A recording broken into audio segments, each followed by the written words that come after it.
To the absolute surprise of no one, we now have several questions about immigration, the border wall, and the southern border. And the question is, what does our panel think about that, and is there some possibility of getting everybody together on a deal?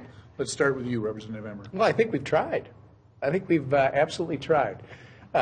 In fact, we passed money for the border security. It's sad that it's devolved into what it has. There is definitely an issue with our southern border.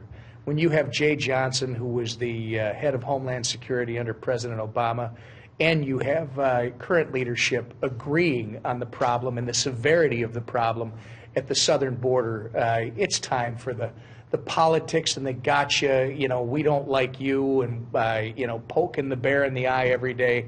We got to get that stuff to the side. And I mean, I know my colleague Colin has been one of the voices on the other side that said we have to get this stuff done. It's border security. And people have to, I think, ignore for a second where the rhetoric has come from.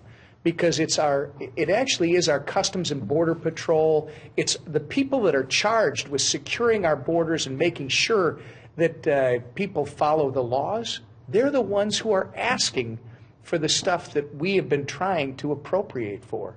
And it's not a wall along the entire southern border.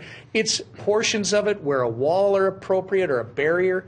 It's portions where they have to have road access to the border so that you can properly surveil it. It's technology. There's all kinds of issues in the money that has been requested. And at some point very soon, both Republicans and Democrats are going to have to push their leadership aside and sit down and figure out how we get this thing done for the long term. And I agree with everything you said, and I just would say that this asylum situation is out of control.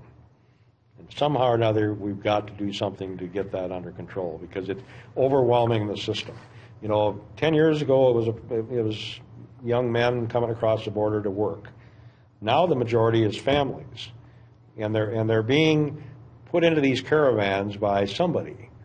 And one of the things that I think Congress needs to do is find out who is financing this stuff, because these people aren't just forming up by themselves.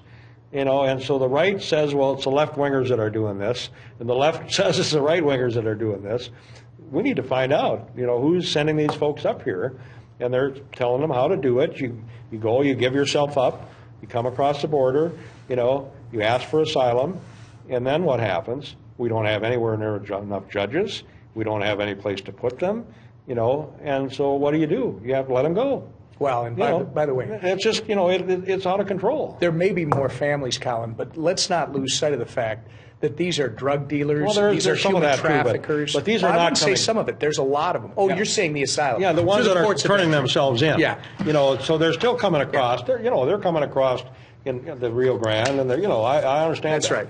But it's a lot more now than 10 years ago. It's a lot more of these asylum seekers, which are families. And we're not set up to deal with it. It's going to take a ton of new judges. It's going to take a ton of new border agents. Yeah. And we're not doing anything to solve it, and it's overwhelming the system down there. Right. And somehow or another, we've got to get a handle on it. And soon.